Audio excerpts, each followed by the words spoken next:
Matud pa sa UN General Assembly, ang pagtagamtam sa limpyo nga tubig mainom o limpyong panglawas usa sa mga di ikahikaw nga tawhanong katungod. Dili lang bisan unsang klase sa tubig. Kanang luwas imnon, sayon nga makuha, barato, ug igo sa inadlaw-adlaw nga panginahanglan sa lawas ug sa balay. Sa pagtubag niining panginahanglan, daghan pang kalungsuran ang nagkuwang sa responsibilidad sa paghatag sa katungod sa limpyo ug igo nga tubig. Sa kadaghan na nga mga municipal water works, pipila ka lang kanila ang mga nakalukop nag-alagad sa panubig sa tibok lungsod.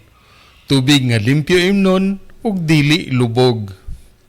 Sa Daguhoy, Bohol, wala magduha-duha ang pamunuan sa pagbarog, batok sa hagit sa limpyo nga tubig mainom, isip serbisyo sa tawhanong katungod. Usa ka fourth class nga lungsod, nahimo sa Daguhoy nga ipabarog ang 9-stage filtration process sa ilang municipal water works, gamit ang ilang pundo sa lungsod. Sa abag sa kagamhanan, tubig nga samag bottled water kaluwas ang ilang natagamtam. Dili lamang sa mga kortahan, apil na usab ang access sa limpyong tubig sa mga kabus sa sityo ug purok nga giserbisyuhan.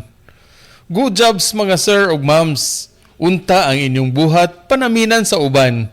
Gikan diri sa Mahayag Gamay, Daguhoy, Bohol, alang sa Maayong Balita Central Visayas, Ray Anthony Chu, PIA Bohol.